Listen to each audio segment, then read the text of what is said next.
येन वद्धो बलिराजा दानवेन्द्रो महाबल तेन त्वामपि बदनामी रक्षे माचल माचल।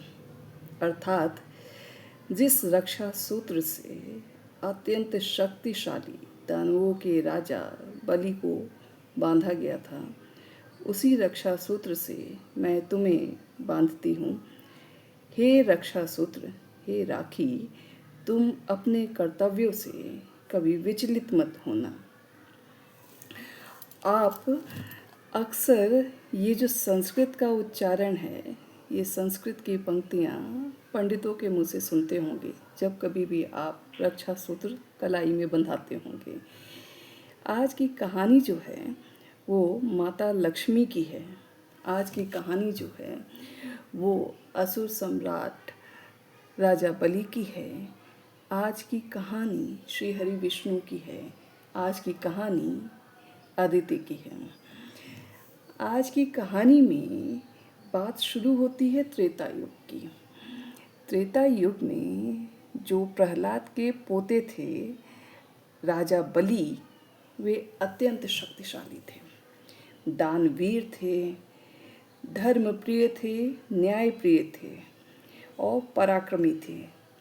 अपनी शक्तियों, पराक्रम, यज्ञों के दम पर उन्होंने तीनों लोकों पर अपना आधिपत्य जमा लिया।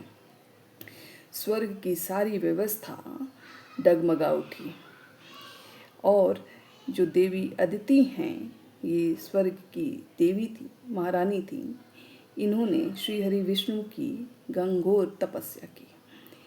उसके बाद श्री हरि विष्णु जो हैं उनसे प्रसन्न होते हैं, उनको वर देते हैं कि मैं आपके गर्भ से जन्म लूँगा और आपके पुत्रों के उद्धार हेतु आपको स्वर्ग वापस दिलाऊंगा। आगे चल के यही होता है। श्री हरि विष्णु जो हैं अपने वामन अवतार में देवी अदिति से के गर्भ से जन्म लेते हैं। ये जो इन्होंने जन्म लिया है, ये इस समय बिहार के ही बक्सर ज़िले में सिद्धाश्रम में लिया था। अब मैं आपको बताती हूँ कि आगे क्या होता है। जब वामन देवता यानी बौने के रूप में इन्होंने देवी अदिति के गर्भ से जन्म लिया और धीमे धीमे ये थोड़े से बड़े हुए थे, अभी ये बालक स्वरूप।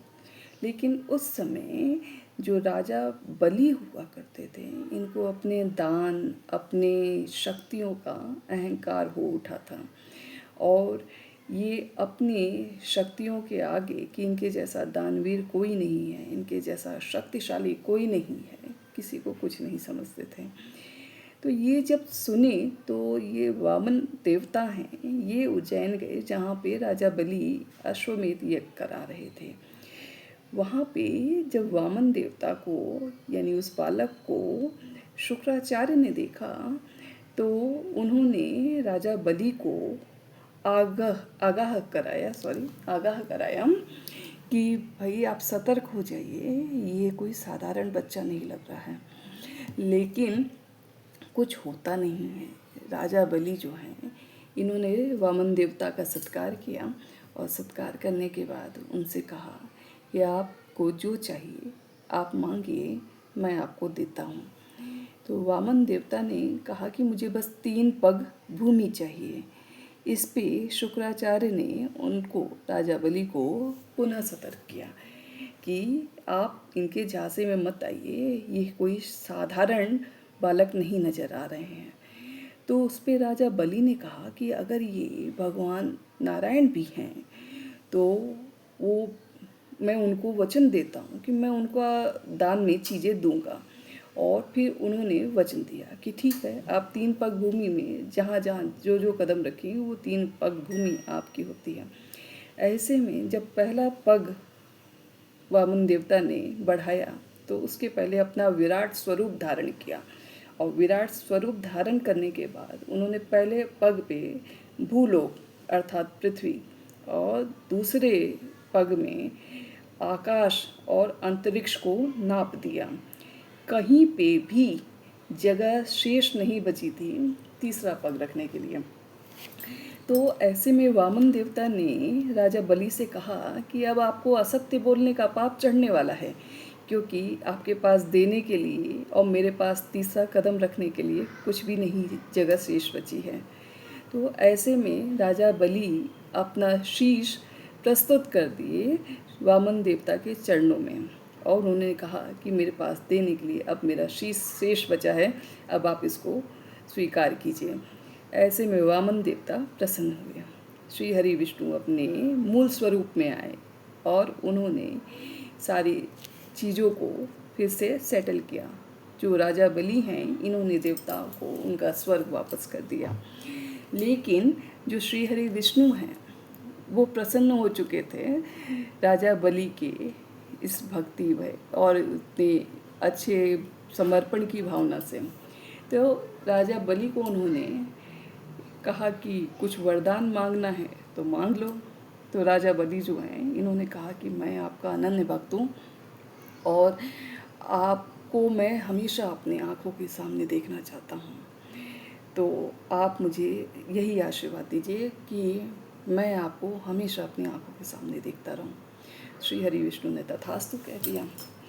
बात यहाँ पे ख़त्म नहीं होती है। श्री हरि विष्णु उसके पश्चात पाताल में द्वारपाल बन गए और राजा बलि के प्रत्यक्ष हो गए।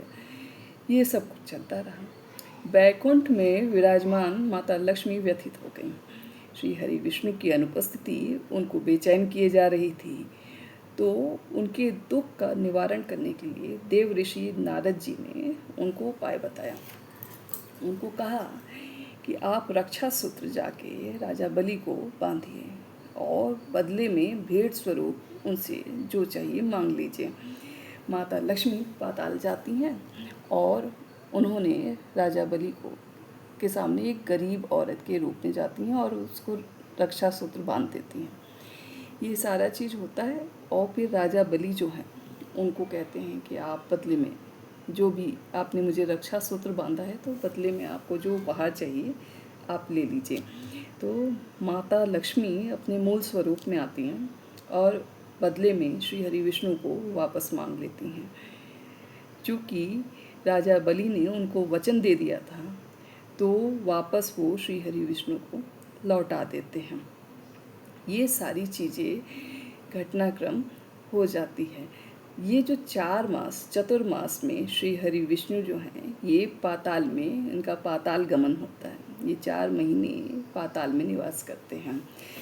ये पूरी कहानी जो है श्रावण मास की पूर्णिमा तिथि को हुई थी। पूरी कहानी यानी कि ये जो माता लक्ष्मी ने राजा बलि के कलाइयों में रक्षा सूत्र बांधा था, ये श्रावण मास की पूर्णिमा तिथि से हुई थी। तो ये हमारी पौराणिक कथा का स्वरूप है कि तब से त्रेता युग के तब से उस चरण से हम रक्षाबंधन का त्यौहार मनाते आ रहे हैं। आपके पास कुछ और जानकारी है तो आप शेयर कीजिएगा। धन्यवाद।